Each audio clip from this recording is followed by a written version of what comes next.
Welcome back to my channel. Satish here from Dallas, Texas. Today we're going to talk about how do you come up with that billion-dollar idea and make sure you're not wasting time, because what happens is a lot of times what's happening is you come up with that amazing idea but just to fail. I'm going to make sure you don't waste time on things that you don't really need. That's my goal with this video, okay? So 3 things I'm going to teach you to make sure that the next billion-dollar idea that you have that is going to be, successful. That's the probability at least, right? But you have to promise me one thing at the end of this video. If you enjoy this content, you are going to go ahead and help me out and subscribe. Hit that red button, subscribe. It doesn't cost you any money. And I will be able to bring you more content just like this on your homepage of YouTube. Let's get at it right now. So, number 1, okay? So, Let's say, so how do you first come up with that billion-dollar idea? So what I recommend you do is right now, in a bit, right? Get a piece of paper out, right? And 10 skills that you have.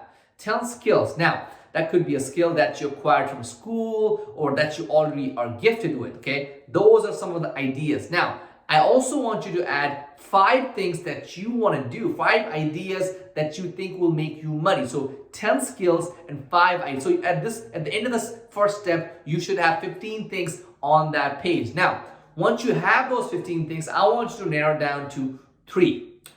How do you narrow it down? You can narrow it down by your favorite ones or the one you think will make you more money. It's all up to you. But I do want you to narrow it down to 3 top ideas. What you'll notice is that it's going to be very easy for you, because while you're creating those 15 lists, right, the latter ideas are going to be much better usually. So that was step number 1. Create the list of 15 ideas and narrow it down to top 3. Now, second one is called validation. Now, just because you have an amazing idea does not mean you have the business right there, okay? That's not what it means. Now, let's say you have an idea and you pitch it to your friend. Your friend says, amazing idea. Trust me, they're sugarcoating you. They're just lying to you, okay? That's a simple way to put it. They're lying to you. Now, if they were not lying, here's what you would do next. You'd ask them, hey, Bob, thank you, amazing, thanks for supporting me. Can I have $50 right now as an upfront down payment for my idea? So when I do launch my product, I'll give it to you. If not, I'll refund it back to you. Now, at that point, most of your friends are going to say, no, I'll buy it when you release the product. That means they don't trust you. That means they don't think your idea is going to succeed. If they did, they would give you real cold hard cash. Okay, that's the fact of life. Okay, your friends are sugarcoating you. They are just encouraging you for bad ideas. Okay, if you have a friend who gives you a very good response like this sucks, okay, and gives you a real reason why it sucks, he or she is your true friend. Being a friend does not mean you want to sugarcoat things on other people. The idea is to give them real feedback that they can use to make it better. If you think the idea sucks, give your friend hey, here's why it sucks.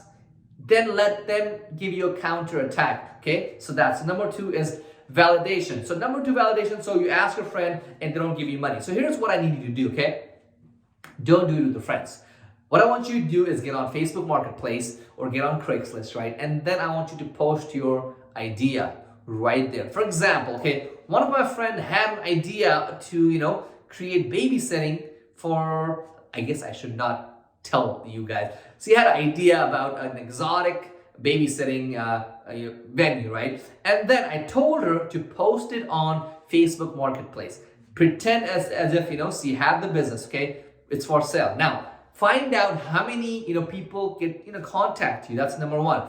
Number 2 is once people contact you, tell them, hey, here's what's up. Would you be able to put it down? We have a limited seat. We have limited amount of people who can take in. Can I have $50 right now, or even $10, or $5, even $1? Okay. Can you Zelle me? Can you PayPal me? Zelle is, can you Zelle me? Can you PayPal me $1 right now as a deposit? And if I don't get you the service in like 3 months, I'll refund you $1. Just $1, okay? Find out how many people would do that for you.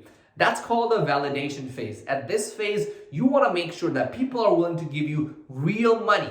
You want to make sure they give you the real money, not like, monopoly money or like just all good job, real money. So step number 1 was ideas. Step number 2 was validation. Now, step number 3. Step number 3 is called MVP, minimum viable product. Here's the thing, okay? A lot of people get past the validation phase, and sometimes the validations are wrong, right? So step number 3, MVP, minimum viable product phase. This is to protect you just in case your validation was wrong. So you got the idea, right? You got your validation, check mark, right? But this part right here, you could be wrong. So to protect you from not losing money is what we do, MVP, minimum viable product. So at this phase, you're not going to order yourself a hat. I have a bunch of hats.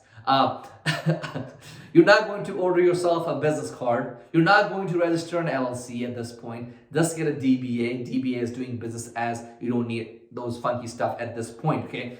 At this point, you don't. Unless it's a requirement. Most of your businesses won't have that requirement. So MVP is when you have a minimum, so let's say you're trying to sell something online. You're going to go ahead and just do it yourself. Find YouTube video, learn it, and do it yourself. And then you're going to go ahead and see, hey, can I get customers? Now, if you can get customers, that checks out. That's when you go ahead and add those bells and whistles and turn it into a full-fledged product as you get more feedback. So step number 1, 15 ideas, circling back to 3 ideas. Number 2 is validation, and number 3 is MVP.